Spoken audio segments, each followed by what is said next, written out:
What is up, you guys? Welcome back to the PHNX Mercury podcast, presented by our good friends over at Mountain America Credit Union. We are coming to you live for a post-game show edition of this PHNX Mercury podcast. I'm joined by ball boy Gil McGregor. Hey! This is ridiculous. I'm not going to lie. Gil knows exactly how I feel. Mm-hmm. I was on 10 the minute I walked in this studio today. Yeah, some could argue I was just on a tear when I got here. And then you brought the energy. I did. And then the second quarter happened. My energy was killed. And then in the third quarter, what happened to my energy? Oh, it got brought back to life. Derogatory. Yeah. I mean, they could have used some of your energy in that third quarter, seeing how they were outscored 30-11 in that third quarter. So you had all the energy and the energy they could have taken from you. So it was a lot. There was a lot. A lot happened. Let's just start with the first quarter. Yeah, that's fun. Because, here I am, silly me, thinking, oh, Mercury basketball is back. Because not only did they, win the quarter. They dominated the quarter. They dominated the quarter in Mercury fashion. Mm-hmm. They looked like the Mercury that we know and love and believe in. And then the second quarter happened. Fever started on an 8-0 run. It was just kind of a big letdown, to be honest with you. It was unfortunate, especially because the Fever had 3 points for all but the last 20 seconds. You had a Kelsey Mitchell 3, which gave them 6, which looks way more respectable in a quarter than 3 points did. Yep. And I was mad that they got that, but I felt good about what the Merc had shown, because although the Fever weren't getting some good looks to drop, and there were some opportunities that they had that they probably were going to have, and we knew that they were going to go on a run. We knew that it wasn't going to be a 40-minute domination like that, but it was just frustrating in that after that, it was almost like it was a different team after the first quarter. So I was frustrated that they couldn't carry that over, but even still, through that, we knew a run was going to happen. You outscored them by 13 in the first quarter. They outscored you by 13 in the second quarter. It was all tied up at halftime. So even still, I felt as though, okay, now we can see something a little more evenly played, and it just was coming out of the gates in the second half was where everything really, really, really went bad, and in multiple ways, more ways than one. Well, and it sucks to keep going back to this third quarter thing, but seriously, what a big third quarter. You put up 11 points, give up 30. You're putting your own backs against the wall here, and like you said, this was a tie game. This was anyone's game 10 minutes ago, and you let the Fever do that. Caitlin Clark had herself a hell of a third quarter, and it really put the Fever in a good position as far as momentum goes. I think the Mercury did a decent job of getting back into it in the fourth quarter, but that third quarter, it's an impossible hill to climb back up, and especially in the arena that you're playing in with the crowd that you have. Absolutely, and it's frustrating too, because you start thinking about it and you look at the box score, and we're still kind of taking everything in and thinking about what we just saw and processing what we just saw, but we talk so much about the 60-point halves that have been given up. It's been twice this year. Now, obviously, that didn't happen tonight, but you look at the second and third quarter as a 20-minute space in itself, and it was 65 points the Fever scored. They scored 35 in quarter 2 and 30 in quarter 3, and it just completely undoes the fact that you held them to 6 points in the first quarter. Now, I will give some credit where it's due to Indiana. They weren't making shots, whereas they were making shots later. But there were a couple times, and you can remember, I said, where's the help at? Yep. Drives, the open lanes, nobody in help side, missed rotations. The same things that have been plaguing this team throughout the season. That was the frustrating part, when the defensive breakdowns kind of went back to where it was, fewer forced turnovers. And then, of course, the extracurricular activities happen when the extracurricular activities happen. But don't worry, I'm getting to that. I don't think that should have impacted the way this team played and their attention to detail, especially on the defensive end of the floor. Yeah, literally, Kevin and I were talking about it during the game, and shout out to our crippled producer, Kevin, behind the Mac today, pushing the X's and O's, driving the bus, keeping the train on the tracks. Get well soon, brother. Click that button. That's what I'm talking about. I know that's right. But I was talking about with Kevin at halftime, and like he said it best. Like it's like the Mercury had a really good first quarter in a Mercury way, and then they're like, oh, we're good again. We don't have to do all the things that just got us in this position in the first place. We can stop doing them. It's like going to the gym for like 3 weeks, seeing progress, and then being like, yeah, I'll do that. I'll do that in and out 3 times this week for sure. And you lose all the gains. Yeah. I didn't have a free ad, Max, just so everybody knows. It's okay. He's not even on the continent. Or he's not even in the country. Wow. He's not in the country. My bad, bro. I was like, what? Wow. He had a verbal typo. I'm glad it's sticking with you. Yeah. I hope that something sticks with the Mercury soon, because maybe they can stick with their opponent and stay in front of them. I would like that. Yeah, because I mean, in the second quarter, it was like defense on Caitlin Clark in particular was an afterthought. Yeah. And then like, I really try not to get too held up on like one moments of the game, but I cannot stop thinking about Mo Billings actually cooking. I believe it was Noemi Brochant, and then Alyssa Thomas is there to help. She's a little late. And then Mac is under the basket, can't get there in time. Mo gets an easy, free layup. And, like, that's just, like, it's an epitome of what you keep. When I think about the game versus Sparks with Ray Burrell, like, same thing. Like, yeah, sure, you can go out there and stop Kelsey Plum, although they couldn't. But if you can't stop Ray Burrell, then you don't have a game. And it's just the same fashion over and over and over again. And it is extremely frustrating to watch. Extremely frustrating to watch, and I'm looking at the second quarter, particularly when the game really did take a turn. The Fever were 5 of 10 from 3 in the second quarter alone, and by the way, the Merc made 5 threes all game. So the fact that Fever made as many threes as the Merc made all game in that 10-minute period where they scored 35 points, it was Caitlin Clark who had 15 and 4 assists in that quarter, and Kelsey Mitchell had 8 in that quarter as well. And those are the two players that lead them, obviously, especially on the offensive end of the floor. And those two alone outscored the Merc in the second quarter. So it did really feel like things, and I think that's the frustrating part about this evening's game, is that it wasn't as though things slowly unraveled. It was that it just unraveled like that. Immediately. And I said, like, hey, they're going to go on a run. Just sustain it, have your own run, have a run of your own. And it was like, oh, no, 8 straight to start the second quarter. And then they had all the momentum. You mentioned the building was loud. They were in it. They had the crowd behind them, and that was what was happening. And they just took that momentum and ran with it. And it really wasn't the fact that the Merc did what they could to respond, but they weren't doing things that were loud enough to stop the run in its tracks and really feel like they had any type of momentum. And again, credit to Indiana for withstanding the run that the Merc went on to start the game and saying, okay, let's just settle in. We're better than this, but it's just not what you want to see.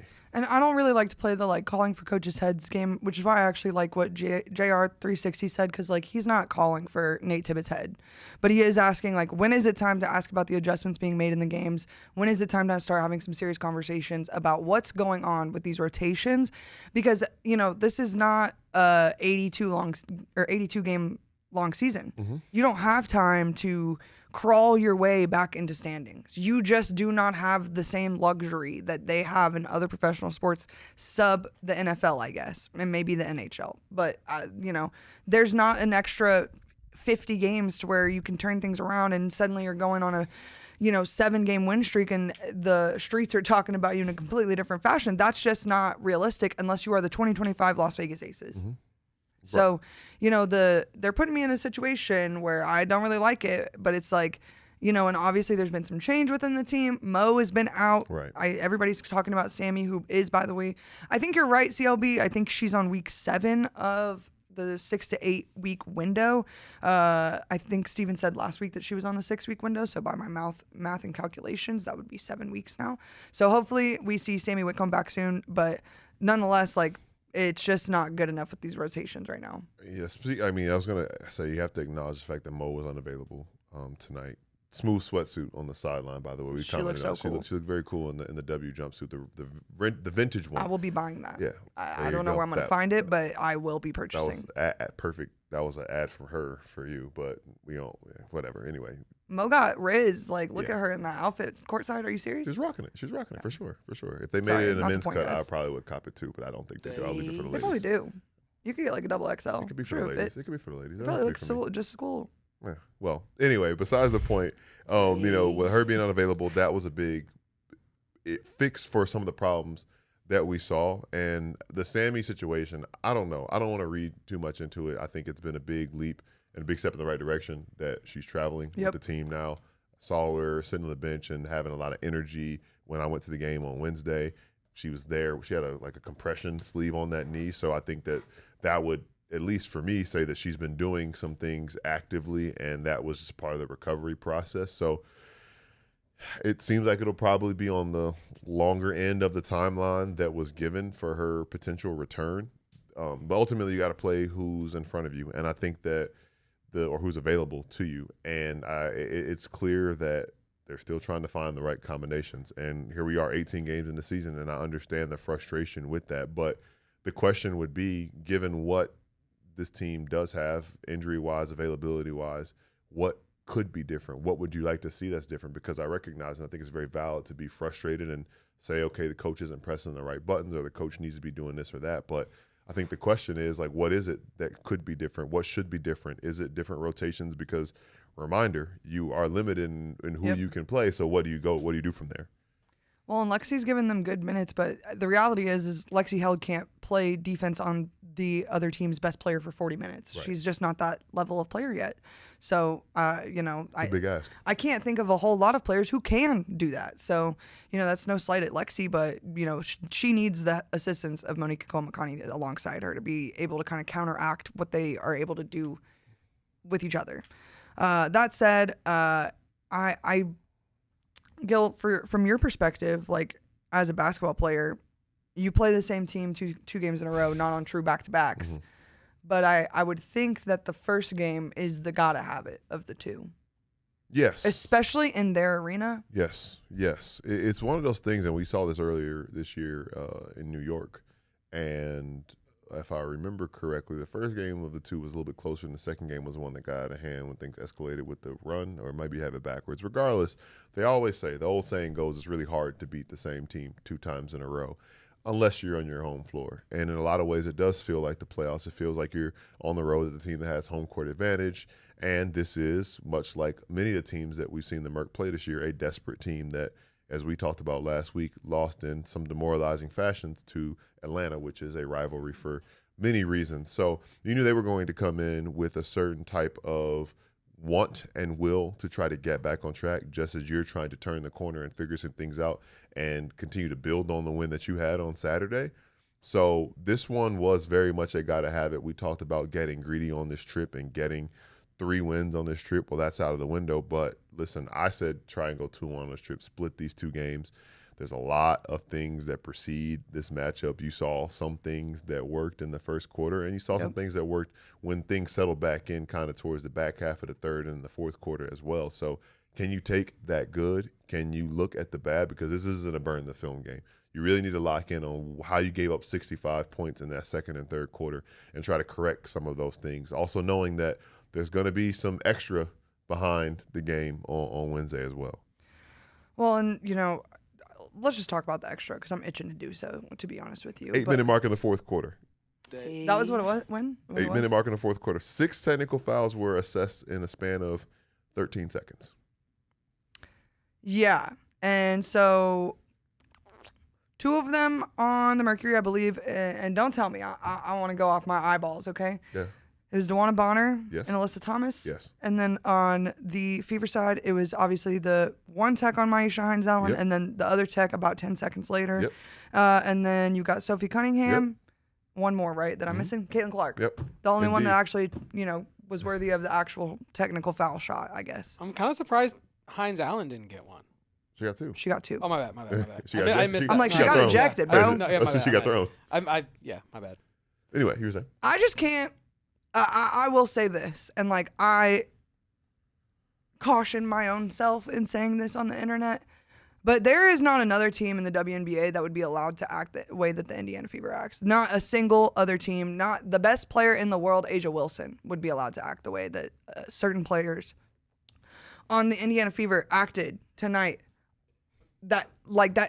We're in a professional basketball game. Mm-hmm. Professional basketball game. And I understand these two teams don't like each other. Things get chippy, but the level of which it got out of hand at that point tonight, because I think I started calling for the text like 5 seconds, a whole 5 seconds before anything was issued. And I understand that they have to get in there and break it up, but they were doing a very bad job of getting in there and breaking it up, which is why ultimately Sophie Cunningham was assessed attack in the end, is because they didn't break it up in time. There's all this mumbo jumbo going on in the court, and then boom, now you got Sophie Cunningham walking around the court with her finger pointed at God knows who, for God knows what. It's ridiculous. So I don't know. Amy Bonner, Miss Referees tonight, y'all were really not very good.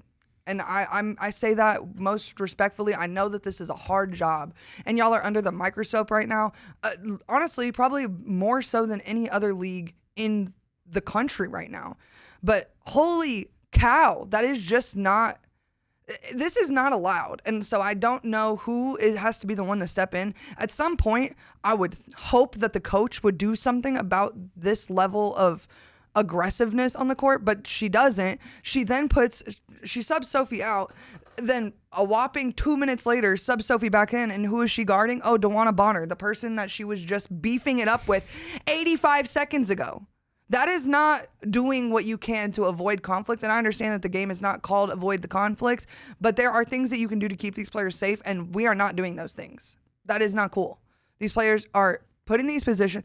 The way that DeWanna Bonner was treated last year was the most diabolical treatment I have ever seen of a professional basketball player. I have never seen anything like that.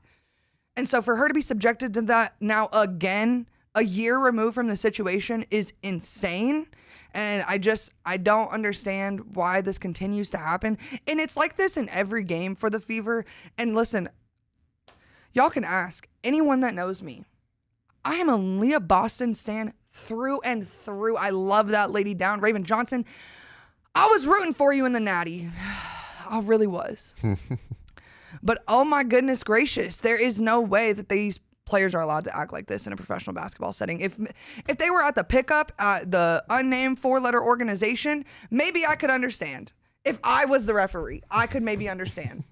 But we're not talking about if I was the referee. So I just don't understand why this continues to be allowed. At some point, someone, Kathy Engelbert, the coach, an opposing coach, I need Cheryl Reeves to have a monumental Phoenix Mercury semifinals level crash out inside of the Indiana Fever arena. That's what I need, because I feel like that is the only thing that is going to get something done about this. So, Deb, I think not. I do not believe that Sophie and DB played together at all for the Mercury. I could be wrong, but I really do not believe so. But yeah. And yeah, the vitriol still exists from that fan base. It's really disappointing. I hate it. It's not a fun. I was telling Gil, there are 15 teams in the league now? Am I right? Yeah. I could name 5 players on every single team that I just love, and I love to watch them play. It's such an enjoyable experience to watch certain teams. Hell, the Valkyries whooped the tail end off of the Phoenix Mercury, and you know what? I kind of had fun. I was like, dang, Veronica Burton's about to get respect on her name. But I can't even enjoy this because it's bad basketball. There's constant whine and complain. It feels like I'm watching my nephew's U7 game. What are we doing? That is just not acceptable. This is not the UFC. It's tough too, because just generally speaking, you see it across the league. When you see people complain a little bit about calls or not getting calls, when the baseline, or you said this, when the precedent is set of how much a person can say or get away with, then the line for what's whistled a technical foul goes to different places. And it happens, certain players who have a reputation for getting text or not. That's the first person that came to mind. They get a little more leeway with talking to the officials. And for me, coming into the game, knowing that last year things got contentious, that last game, I think it was here, right, when some faces were gotten into, some words were exchanged. I think that it's important to know that coming into the game, if you're the officiating crew. I'm not here to say that they did a terrible job. I'm not here to say they did the best job in the world. But again, we've all watched plenty of games where they don't want things to get out of hand, and there's a line that is set pretty early of like, we're not tolerating any of this, and then we can just focus on playing basketball. And that's why Kyle was assessed the tech on Saturday, right? Like, because things were about to get we're not out doing of hand. this. We're not doing this. We're not doing this. And then at that point, it is what it is. Calm down. Everything is cool. So the fact that it was able to build up in that slow burn for it to happen 2 minutes into the fourth quarter, which I think they said during the broadcast took 45 minutes. 45 minutes. Took 45 minutes to complete. I think that's the tough part now is that, guess what? In 48 hours, they're running it back. And these are competitors. They're not just going to. It's not going to lessen. They're not going to be like, oh, yeah, well, that was Monday. I forgot this about is now. that. Oh, my God. It's like, oh, yeah. But no, like that. So that's really important, too, to like establish some type of line because these things are going to build up. And in that way, like I know people talk about this feels like playoff basketball. Like playoff basketball isn't just about like physicality and confrontation. Playoff basketball is about high-level execution and strategy. But, yes, there is some tension between these two teams. They're going to play twice in a matter of 3 days. It's going to feel like that in a lot of ways. But knowing that this is a veteran group in Phoenix, maybe this is something, especially with this happening in the fourth quarter when the game was more or less out of hand, maybe this is something that brings them together, allows them to become a little more united and say, okay, we're not letting them do that to us again on Wednesday. They want to take it there. We're going to take it here on the court and beat them. And because all the trash that they were talking, that motivates us a little bit more. It's just us versus everybody and against ourselves we talked about on Saturday, and then go into Saturday's game this upcoming weekend with some added momentum and much needed from that. Well, and I will say this, I've always been big on vibes. You can ask Steven, year one, all I talked about was vibes. But flat out, this was probably the best vibes internally with the Mercury. You could see it on TV that they were locked in with each other. It might not have been the best product on the floor in that second and third quarter, but they were doing things for each other, which is something that you struggled to see early in the season. So I still believe in the process with this team. I believe if they can stay mentally locked in for an entire 40 minutes, they can win any given freaking game. It's just important that they actually stay locked in for 40 freaking minutes. And yeah, it goes like shooting 20% from three is not a recipe for success for this team. So I implore them to get back Monica Kwame ASAP or Sammy Whitcomb ASAP, because the three-point shooting is seriously lacking. And there's a lot of times, like, obviously, I do not want AT shooting threes. The intention behind what I'm about to say is not that I want Alyssa Thomas shooting threes. But it would be such a much bigger threat if she could, right? And so if there's just more players around her that can shoot threes, the spacing problem is suddenly a lot less glaring, because right now there is a spacing problem and they can't play together enough to get ball movement to get open and get a good easy shot. They're playing, especially in the second quarter, like they're taking difficult shots over people that they just should not be taking because it's what is left on the board. It's tough. I think Ghost wears Nogic. Her contract was suspended according to the Saturday. Serbian media. So shout out to David Veenstra in the chat who put it into Google Translate, because turns out, can't read Croatian. Really? No. Wow. I know that's really disappointing. The whole time I knew you, I thought you could, but you think you know somebody. I'm working on Spanish, but no Croatian. Okay. We'll get that next. I was thinking French next. Okay. It's fine. Anyway, you were saying? Beggars can't be choosers. Yeah, it's fine. I don't remember. You were talking about according to the Croatian article. Oh, yeah. Sorry. That she...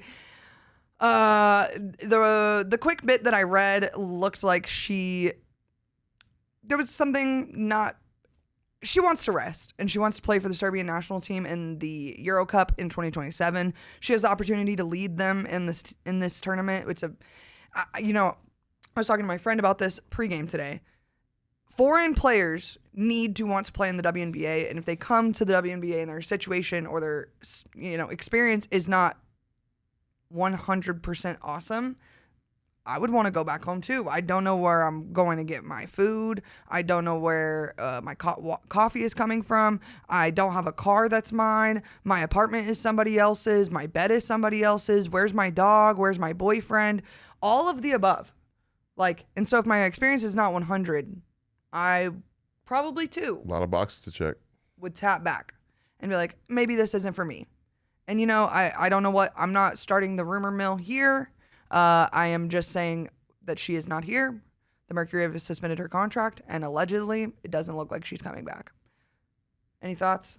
Right. Yes, I was gonna say it wasn't that she's suspended. Her contract is suspended, which I don't know if there's some very details. different That's why I'm details scared to say because I don't want to be wrong. No. I was just saying like all that we know is that the contract has been suspended, which is different from somebody being suspended for like any type of infraction or anything like that. So the injury report says not with team, and until she's with the team again, then that's all we got for it. So, but that we talk about shooting, like yes, she shot the ball well for to put a bow on that. I'm gonna make a Helena Puello graphic because I'm done with this. I'm pushing agendas now. Helena Puello, please save us. Yeah, let's find someone who can fill the roster spot. You're right, Tanika, but want in one hand, crap in the other. See which one gets full first. We'll see what they do. Kevin is really thinking about what I just said. We are going to take a quick break here on the PHNX Mercury podcast, and after we're going to finish talking about this game and do a little preview of the matchup on Wednesday, which is the same matchup. Are you looking at the Croatian article? Yeah, it's just Serbian article. Did you translate it? Or I translated it. Trying to read it? I can't read Serbian. Wow, neither of us can read Serbian, no. Dude. L podcast. Yeah, we'll get we better. Are not up for an Emmy. We'll get better. But yes, it does say this article. This is from Sport Club. I don't know whatever. It just that's the thing. We don't know how credible this is. It mentions rest. That's all. It's tough. It's really tough to. So until we get something more. I'm unfortunately not from Europe. I don't know what's primary sports outlets they use, but I imagine that one could be one of them. Yeah, I don't think they just. The information fell out of the sky and they. I would say I would implore you to do your research and find a sport club because I don't want to say anything that is or is not verifiable. All I can say is what we've gotten from official sources and that not with team, contract suspended. That's all we know. It's okay though. We're gonna take this quick break. I'm gonna be in a good mood after we're done because I'm gonna talk about some cheap fuel and then boom, we'll finish up this podcast, get out of here, and probably go get some food after because I'm so hungry. Thank you. My good friends over at Circle K. Thank God for them, low-key, because... Seriously. Genuinely. No, for real. Not low-key. High-key. Thank you. Because you know what I got today? Some fuel? Some fuel. And you know what I got on it? Oh, what'd you get? A discount. Of course. Inner Circle Rewards. I got 5 cents off every single gallon, and I was so happy. I paid actually less than $3.80 today. Wow. And it's not even fuel day. You came up. I really did. You need to get down to Tucson. We got that cheap fuel. Oh, yeah. No, I can. Yeah, for sure. But I could have also gone inside and got my free Polar Pop. I actually got my text in the middle of the day saying, hey, you have a free Polar Pop till the 26th. Be sure to use it. It's because I buy all my fuel at Circle K. And so they give me all this free stuff. It's pretty amazing. Shout out. So what do you have to do to be an Inner Circle member? You go on, you download the app, you put in your phone number, you put in your email address, and then what happens? You get discounted fuel, 79-cent Polar Pops. 99-cent Frosters, discounts on fuel every single day, but then obviously you get to be a part of the fuel day every single month. It's pretty lit. Sounds you want to join? I am. I'm in there. Oh, thank God. I'm in there. Yeah, of course. I would be mad at you if you were missing out on that cheap fuel. Not cheap in quality, cheap in cost. Of course. Shout out. But anyways, go over to Circle K, download the app, join the Inner Circle for free by downloading the Circle K app today. Terms and conditions apply at participating locations. Visit CircleK.com for details. Oh, gosh. Gil's going to say something about my verbal typo. Not I. Must be a different Gil. Thank goodness. Okay. Mount America Credit Union, guys, have you heard? Have you heard that they got a new card? Did you see it? Look at it. Ooh. Look at it. That's the new logo. Isn't that nice? That's the new logo. I think it's better than the old card. And I know a lot of people got opinions on the logo, but I think it's cool. It pops. It really does. It looks nice. I can imagine if I was going through an unnamed Arches drive-thru and I gave it to them and I was like, look, here's my $7. They're like, hey. Wow, she got it. You're right. And you can be just like me. You can get this super awesome Mercury card. It's available as both a credit card and a debit card, and you can take advantage of special checking and credit card offers only for Phoenix Mercury fans. You can get You can get $200 bonus when you open a Mercury credit card and a MyStyle checking account. Plus, MyStyle checking account gets you access to telehealth, loan rate discounts, mobile phone protection, and actually way more that's not on my list, but you get those as well. But there's no annual fee credit card options. You can get low rate, cashback, or rewards card options. Mount America Credit Union is here to guide you forward on your financial journey. Insured by NCUA, membership required based on eligibility. This limited time offer ends December 31st and can be changed or withdrawn at any time. Terms, conditions, and exclusions apply. Loans on approved credit. Whew. God forbid fans boo the player from the opposing team. See, and if that's why you guys were doing that, it would actually be super cool with me, but that's not why. So let's not lie. Let's actually tell the truth. I will hold your hand, but you have to tell the truth because that's what we do on this podcast. So XOXO, but Gossip Girl, but we're not going to come in our comments and lie. Okay? Thank you. Be sure to leave a like, thumbs up, 5-star review, subscribe to PHNX Sports while you're here because obviously I'm also pro booing Ghost. Like, to be very fair, I am also pro booing. In fact, I love booing. What I said, you should boo back. I said that during the game. I missed it. I must have been locked into something else. I was like, if I was her, I would have booed back and just be like, yeah, boo y'all. Should I go to Indiana, bro? Like, the answer to that question is no. No. I will not come back. Boo. Anyway. Taste their own medicine. That's all. But what I will say to cap off this whole conversation about officiating, blah, blah, blah, blah, blah, they are not responsible. The officials are not responsible for what the Mercury did not execute in the second and third quarter. Absolutely not. So while I am very, very, very #irritated and I am #noticing, I do understand that the result of the game is what it is because of the Mercury's actions, not the referees. So just wanted to say that. I don't want to get pooped on later today for having an opinion about the officials. I'm just saying that it was poopy butt. That's all. Proceed. Oh, man. You're not going to win a game if Kahleah Copper and AT are your only players in double digits. Yeah, it was a good. You know what, though? I will say, if nothing else, you're going to take some positives from it. We did see some offensive initiation and assertiveness from AT. I know the scoring numbers had taken a dip really as a lot as of late, but she was taking advantage of a lot of the coverages. I know you mentioned just obviously not the three-point shooting thing, but there were so many times where they were sagging off so far that they gave her a driving lane. She went downhill and did what she does so well in her finishes. Would have liked to seen her be a little better from the line, 3 or 5, but just the fact that she finished with 19 points and 9 assists, she was the engine tonight. And I know last game she left early and they didn't need her to score. I think it was 8 games. Oh, yeah. Thanks for reminding me. God, I have a terrible memory. Thank you. Yeah. Thank God she's back. Yeah, she's back. Oh, my God. I should have been way more celebratory. Yeah. Damn. My bad. Well, you can celebrate now. It's not woo, too woo. late. There you go. No thunder sticks for that, though. No. As you were. But it'll get better. Yeah. When they have more scoring options. And to our points earlier, like, you know, the Fever did not hit their shots in the first quarter. The Mercury fell into that same slump after. And, like, Kahleah had, like, on the same possession, 3 offensive boards that all went back to Kahleah, and Kahleah missed every single shot, even though the shot was almost wide open. So I think that there's more scoring down the hatch for her, especially against a team like this. And, yeah, Ghost Held probably should take a few more shots, but at the end of the day, she is out there to do a job, and her job really primarily is to defend and handle the ball, and she does a heck of a good job to that. What was the turnover? How many turnovers did they have today, Gil? 13, I believe it was. 13. Oh, man, they even did a good job with the turnovers, and they still couldn't get it done. That actually ruined my whole mood worse. I think the crazy thing when you look at the turnover numbers, Indiana committed 7 in the first quarter, and 5 the rest of the time.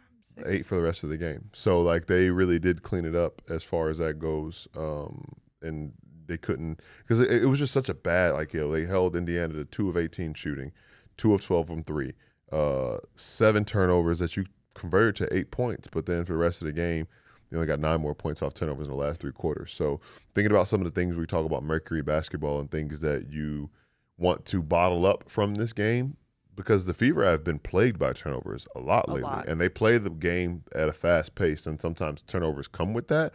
But can you make them uncomfortable? Can you put them in positions where they're coughing the ball up? And that's what they were doing in the first quarter. So how do you replicate that and maybe space them out more throughout the course of the game, especially because that is great for momentum. It can stop some of the runs that they're on. It could get the crowd out of it a little more than they were if it's another back-breaking turnover. You get another opportunity in the open court because they – threw a bad pass or dribbled off their foot or whatever it is you did to force a turnover.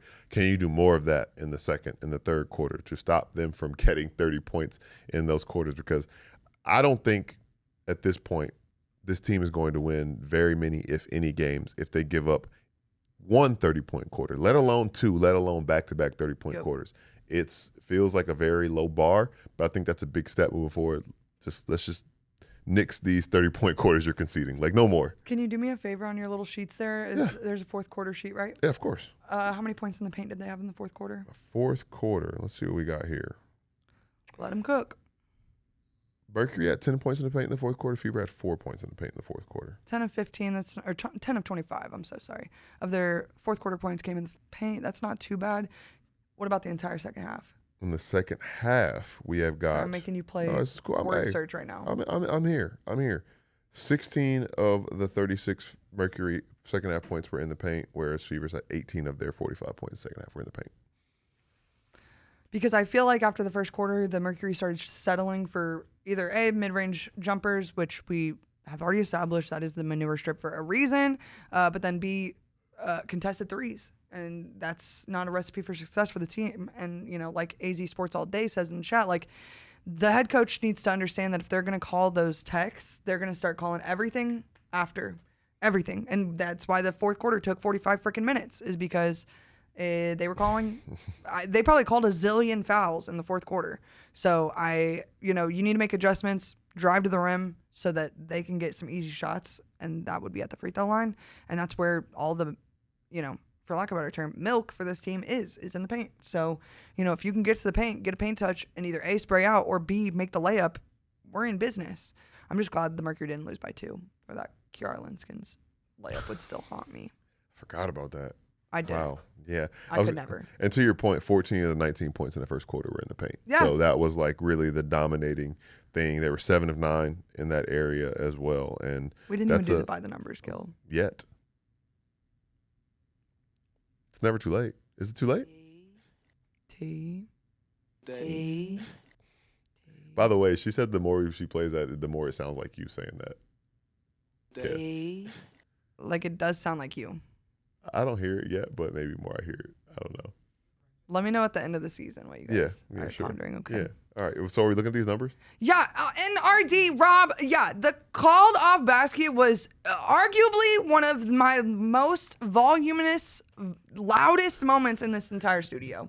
That was ever insane. Yeah, probably ever. And I watched Arizona basketball all season here. So that's crazy. That's actually freaking crazy. Yeah.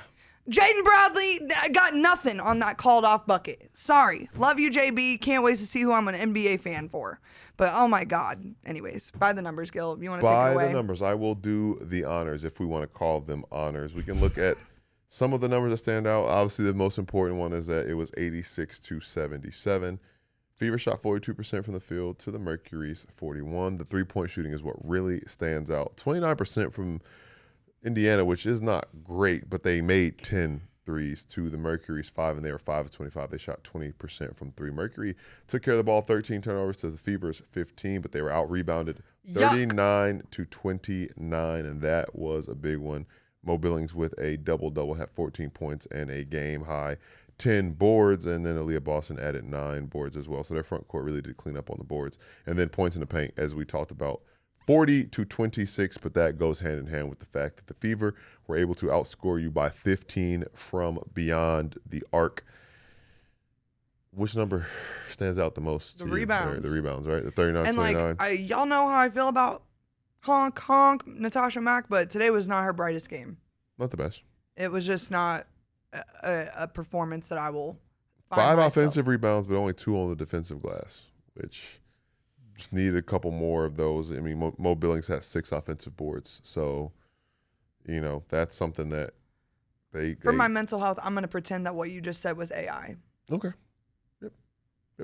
Because Mo was here in Phoenix once upon a time. Yeah. I don't think there was, I don't think in all of her games combined she got that 6 offensive rebounds. I'm sorry. That was mean. If Steven's watching, I'm sorry. I just said that about her. I take it back. I rebuke my own statement.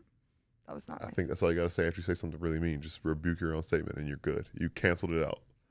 And I always said that, She Gil. said it, not me. Who said it? Gil? Nope. I'm in no mood. I'm in no mood. What do you think this is? Yeah. And yeah, you're right. They did go small. Didn't need her, I guess. But if you're getting out rebounded 39-29, you might need your tallest starter on the team. And that's one of the things that anybody that gets out rebounded, and it wasn't like an egregious number, but still you're out rebounded by 10. You didn't lose the possession. You didn't win the possession battle. You have to at some point gang rebound, and everybody's going in there and crashing and going against what maybe your rebounding philosophy is, just for out of the sense of keeping it clean and making it make sense as far as that goes, and just having some type of control of the situation and the glass. So again, the most intriguing part about this is they're tipping it back off in 48 hours, less than 48 hours, like 44 hours.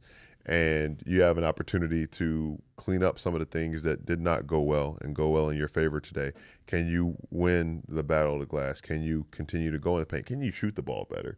Can you not have the breakdowns defensively that you've had in this game and throughout the season? Can you keep a level head? Can you be the ones that, are the aggressor and keep your foot on the gas pedal from the beginning? So many different questions that you have to answer, but you got to take a look at this film and what went wrong and where things went wrong after your good first quarter and fix it. So we're going to play a little thought exercise game. Okay? Love those. I know you do, Gail. Those are my favorite thing. I was hoping you'd say that. You're Nate Tibbetts. Maybe you're Christy Tolliver. Be whoever you want. Okay. You're looking at the film. You got to talk to your team tomorrow about adjustments to be made. What's the first thing you say? Let's look at this rotation. Why are you not in the right spot and help?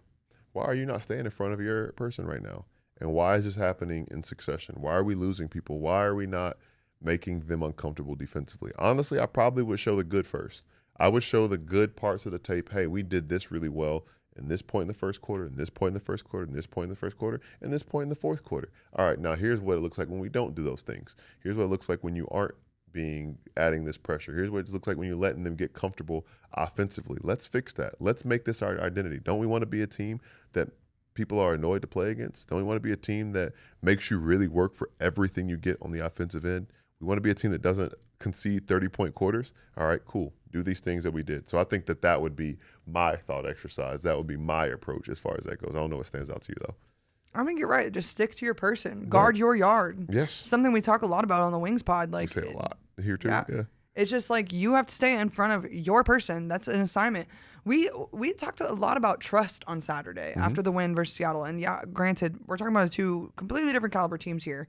But like, trust goes a really long way, and it doesn't seem like this team is lacking on the buy-in. It doesn't seem like this team is lacking off the court vibes. It does seem like there is some trust issues going on the court, and that is a problem. And that's how you lose games, because like you said, like if we're going to use players by example names here, not literal, okay? But Lexi's here and Kah's over here. Lexi's supposed to be over here. Now Kah has to overcorrect to fix for Lexi's mistake, and now the next possession, Kah is thinking to herself, are you going to make that same mistake again? Can I pass this ball to you? Are you going to be in the right spot? Can I trust you to do what you need to do so that I can do what I need to do so that this person, Monique Billings of all freaking people, doesn't score the basketball? So... And yeah, it's tough when you're the Mercury and you want to play out of stops and you can't get stops. They have to be able to string together some sort of offense in the actual half court, because right now they're struggling.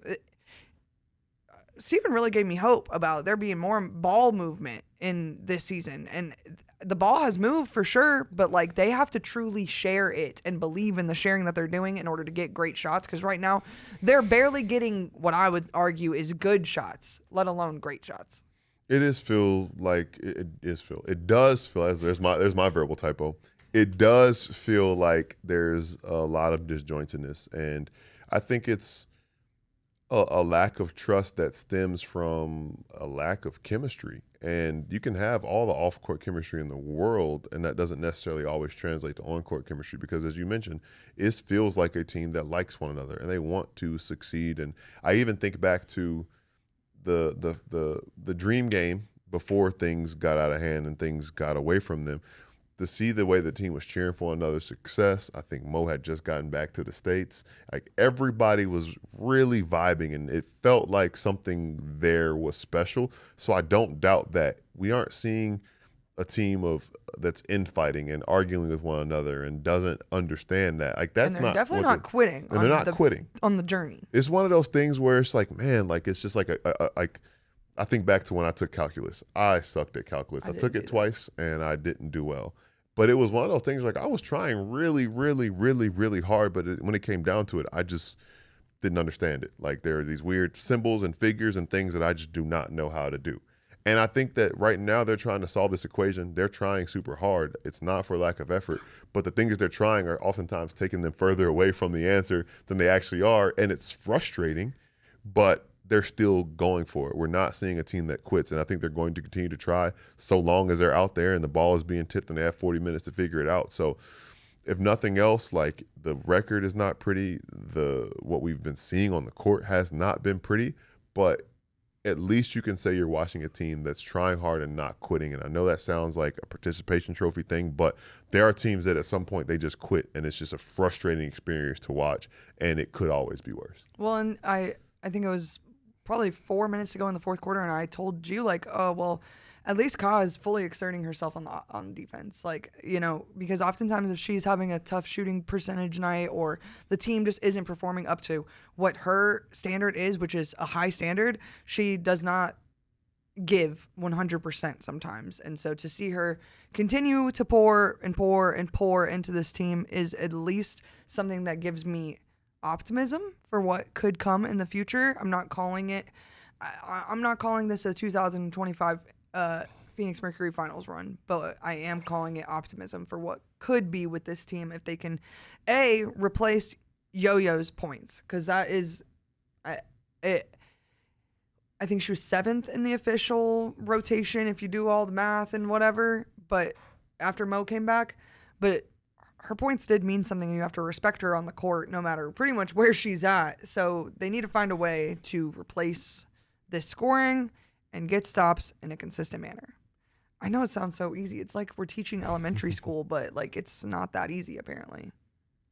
I've never been given that compliment before in my life, but yeah, I'll take that.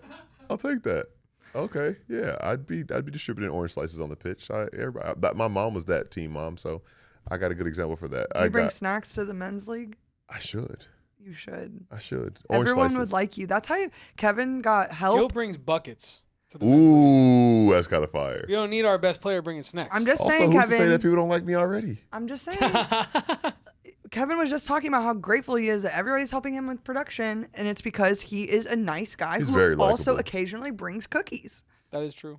So it's like, why would you be mean to that guy? Nice and cookies. Like I hadn't known him for a month, and he brought me cookies and gave me a really nice note. You know, and Gil, he's been all right with me ever since. A month? A month?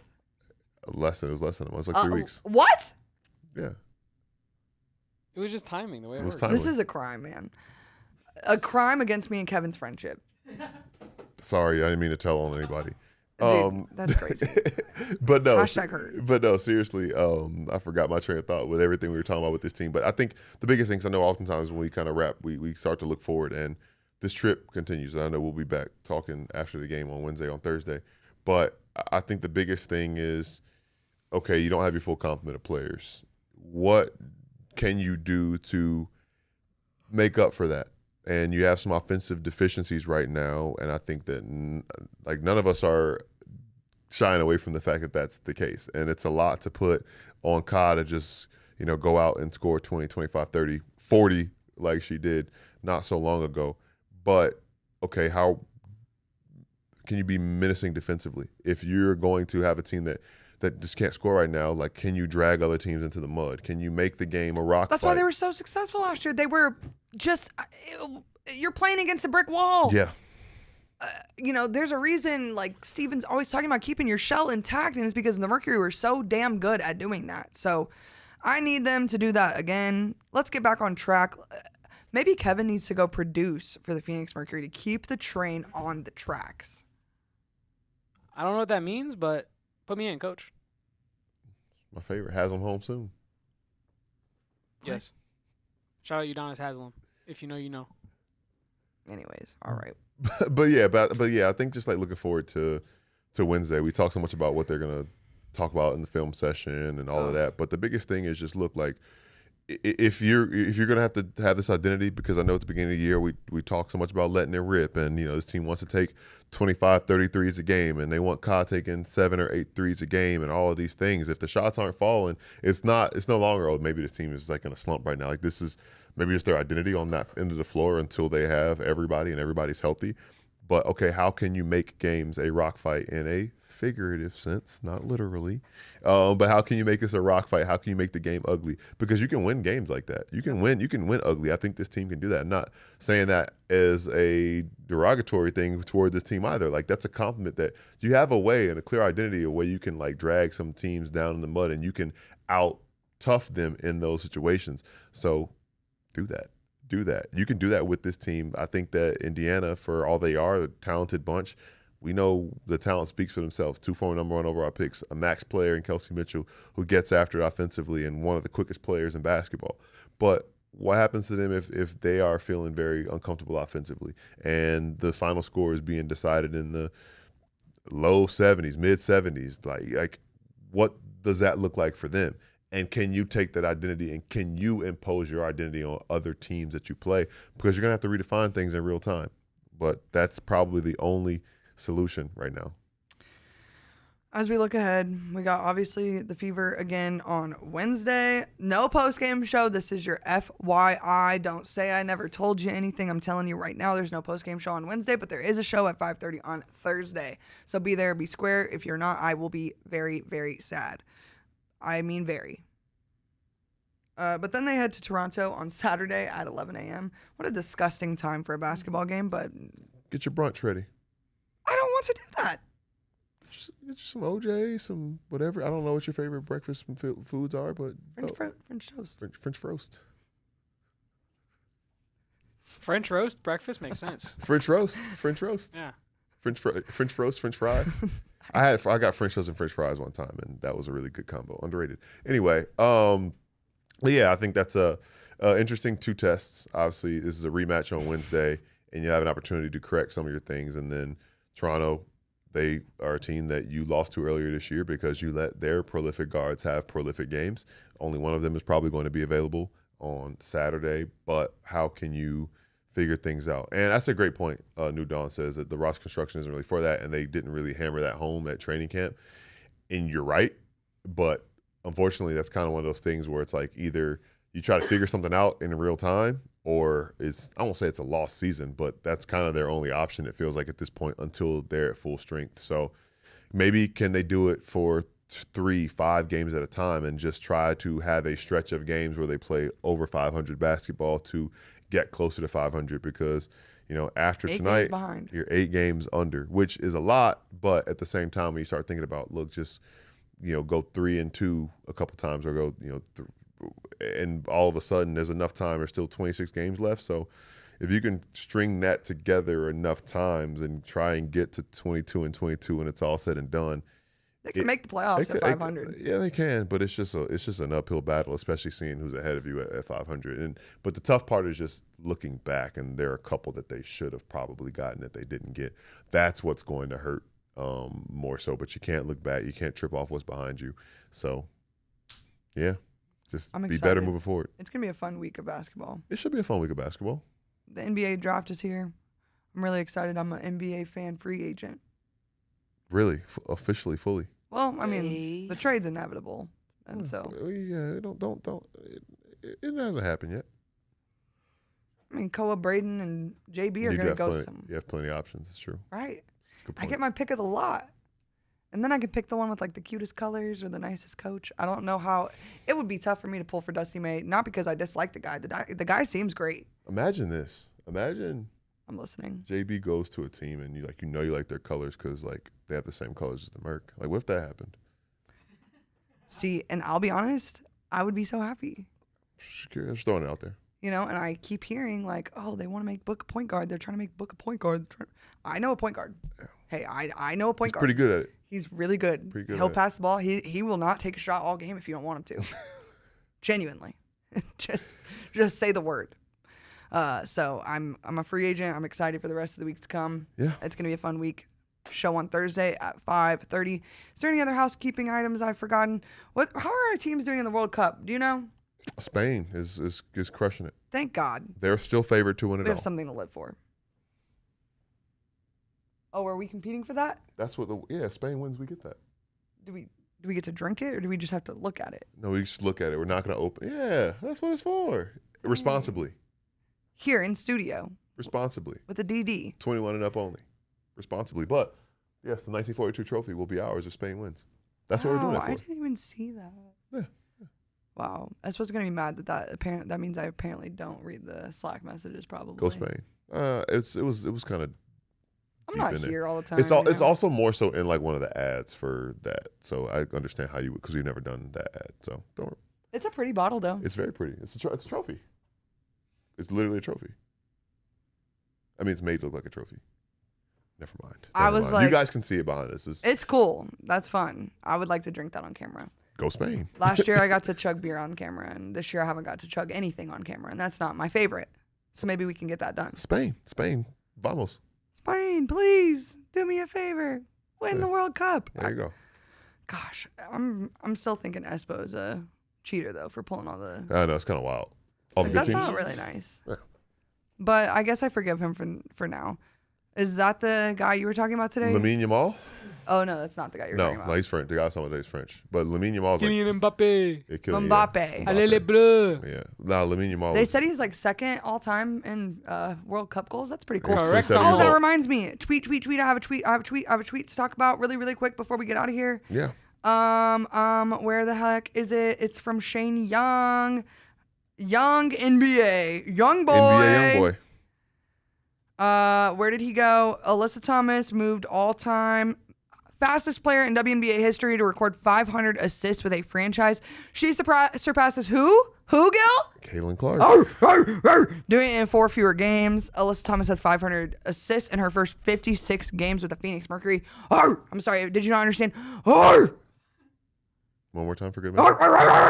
4 more times for good measure. All right. I'm feeling electric right now. All right. Give me something to celebrate anytime. That's exciting though, right? Yeah, no, for sure. Like that speaks so much to how special she is, how well she sets up others. I mean, this is, no two ways about it. We're watching one of the best players in league history. And the numbers and the stats and the accolades speak for themselves, whether it's things like that, whether it's triple doubles, whether it's what she does defensively, whether it's the way she makes everybody around her better. So again, it was good to see. I think that was her most points she scored since June 9th in tonight's game. Period. Yay. So, okay, well, that's good. Yeah, the last time she had 22 on June 9th, and then the last couple games it was 6, 10, 10, 8, and then 19. So I think that was a welcome sight. Seeing something that she likes offensively, and I think for her too, she's pressing all the buttons. She don't like losing. So for sure. AT is trying to figure some things out, and like, do I need to be more of a scorer? Do I need to score and facilitate? Do I need to do a little bit of everything? And tonight she did do a little bit of everything. 19 points, 5 boards, 9 assists, and 8 of 12 from the field in this game. So there's something that she gets up for this matchup too. Like there is a lot that goes behind this. So I expect to see her to build on that, and I wonder. Part of me, she was dealing with that little nagging injury. Like, I wonder if she's, kind of starting to feel fully like herself again, the way she's attacking offensively. I hope so, because it was nice. I didn't hear any dismissing of the scoring, but okay.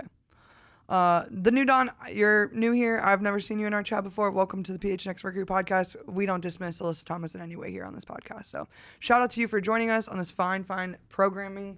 I'm actually sorry because I literally left. I leave my AT jersey here just for these podcasts, and I left Devin Booker's new jersey. Yes, it's exclusive. It's the first one you've ever seen. I'm manifesting JB to stay home. You know what I mean? I'm trying to cook internally. I do think if I was to play Angels advocate, I think the new Dawn is talking about the more public discourse, saying led the league in assists 4 seasons in a row, but people dismissing her playmaking, and they can't talk about Alyssa Thomas without dismissing her scoring. Right. It's a tale as old as time. Okay. Love you, girl, boy, person, they, them. Love you, chatter. Love you, chatter. Whatever you did, my bad. I'm a little defensive. You can ask Gil. I was like, I'm going to need 15 minutes because I need a second before we go live. So I did my best. And the finished product is, a good conversation. I only about cuss what happened. a little. Just a little bit, nothing. I didn't hear it. It was AI. It was AI. All right. Well, thank you guys all for joining us on this fine Monday evening edition of the PHNX Mercury podcast. Be sure to leave a like, thumbs up, 5-star review, become a diehard. I haven't said that in like a few shows because we've been distracted here on this podcast. But no, genuinely, please, please, please become a diehard. I don't even know how much it costs anymore. I think it's like $9 a month. Maybe I'm wrong. I don't know, $54 a year or something like that. Does anybody know how much it costs to be a diehard anymore? No, okay, we don't. There's only one way to find out. Go to gophnx.com. I think Bill's going for me, but yeah, you can go to gophnx.com, find out how much it costs to be a diehard, then you could become one, just like us. I'm pretty sure. I'm a diehard. I can't go. It's not going to tell you because you already are a diehard. This is terrible. It's fine, guys, but yeah. Be a diehard like me. Diehard Inner Circle member, It's $79.99 a year. Get like me for real. Oh, and Steven will be back on Thursday. I don't know where he was, but he wasn't here, and so I'm sad about that. So it'll be okay, but he'll be back on Thursday, as will both of us. Full strength. And hopefully Kevin with the foot. So you can follow this guy on Twitter at @GilMcGregor_. You can follow $34 for the year. Art is probably an NBA draft discount. Take advantage. Hey yo, I know that's right. That's like a cup of coffee a month. Like that's so easy. Do it. No, I was gonna say no basketballs, but anyways, you can also follow Kevin at KevoPosts. And you can follow me at Erika Gil on Twitter.com. You can also follow all of us hooting and hollering together at PHNX_Mercury, where occasionally Erika gets a little overzealous about the Mercury playing a good first quarter. See you on Thursday at 5:30 p.m. Bye! We all silly like the mayor.